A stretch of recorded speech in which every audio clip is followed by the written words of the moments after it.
This is take number 13, I believe. So any of you who are afraid to go on camera and always think that you mess up, just understand that someone like me who has been on camera for many years still messes up and obviously still does many takes once in a while. Let's get right into the video. What's up everyone, John Ferrari here, the one and only Instagram man. Welcome back to yet another video. And in today's video, I'm going to be teaching you the 5-part framework on how to teach anything on Instagram. Now, they say that a picture is worth 1,000 words. We've all heard the expression. But the main purpose of this video is for you to decide which 1,000 words gets chosen rather than have your audience come up with that conclusion on their own. Does that make sense? I want you to really take the reins on this one. And this is why I'm giving to you my 5-part framework on how to teach anything on Instagram. Now, this framework is not only going to allow you to get really clear on how you want to deliver your content, but it's also designed to be very easily digestible for your audience. So let's get right into this. The first part of the framework is what I like to call the stop the scroll, or also known as the hook. We've all heard this, right? The hook. Hook your audience's attention. Now, this is the picture's job, I believe at least. I think that the picture should be designed in order to stop the scroll. Now, when you're on Instagram and you're just scrolling along, right? Your job is to stop somebody, break their pattern, and capture their attention right away. And you can do that by the picture. Now, the hook can also be not just your image, but it can also be found in another area. If you look at the caption, the first 2 sentences of any caption on Instagram is exposed, meaning you can see it. Then what Instagram likes to do is put a little more button at the end of it, and anything written after that more button is hidden.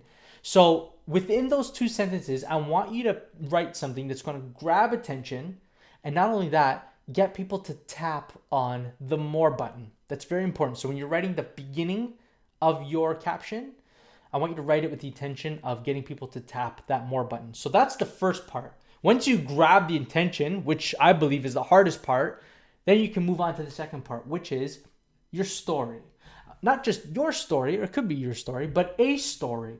A story that's designed, a short story, mind you, that's designed to frame up why what the lessons are, what you're going to be talking about matters so much. So I want you to think of a story that you've experienced yourself, someone you know has experienced, or a story that you've been told, or a story of a past client or customer. Any story, it doesn't matter what it is. As long as the story can frame up your expectation of what they're going to be learning as they read on.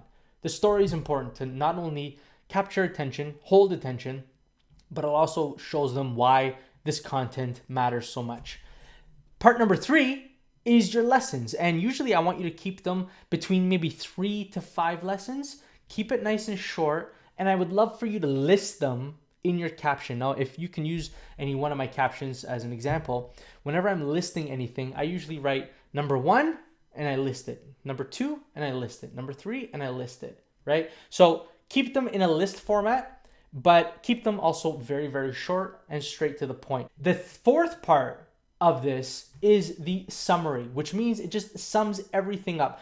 Try and create maybe a 2 to 3 sentence paragraph that recaps everything that you just taught and bring it all together and finish it off nicely. And then the last part, the 5th part, is very important. It's called the call to action. That's number 5. And the call to action can be anything you want, right? What do you want your audience to think about? Do you want them to comment? Do you want them to go click the link in your bio? Do you want them to purchase something? Do you want them to DM you? Think of a call to action, because if you have an email list, and I hope you do, by the way, but if you have an email list and you're writing an email to your list, and at the end of the email, you have a PS, that's so powerful. That PS should always be there. And the call to action at the end of your caption is always, always a PS. Give them something to do. Your audience needs to be told what's next. And you, as a leader in your industry, are the ones to tell them what's next. So for example, you just taught something to your audience. Now, what do you want them to do? Do you want them to send you a DM? Do you want them to learn more about your product or service? Do you want them to click the link in your bio? So think about what's the call to action before you finish that caption. And that's it. So quickly, let's recap because I don't want this video to be too long. Number one, I want you to hook your audience. Stop the scroll and grab attention. Number two, tell a story. Now it could be your story or any story, but just tell a story that's going to frame up and really get your audience to pay attention and let them understand why what you're teaching matters so much. Number three, you have the lessons, the actual list of lessons. Keep it 3 to 5, keep it digestible, keep it quick. Number four, summarize everything, recap, a little bit of a recap at the end, go over everything you just taught and finish it off nicely. And then give your audience something to do, a call to action. Decide what the call to action is going to be. When you create content with a call to action at the end, that means that you're creating content with intention, with purpose.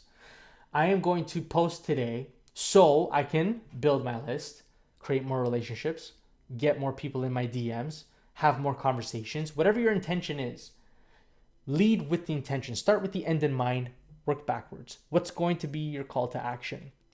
And then create from there. And that's all there is in this video.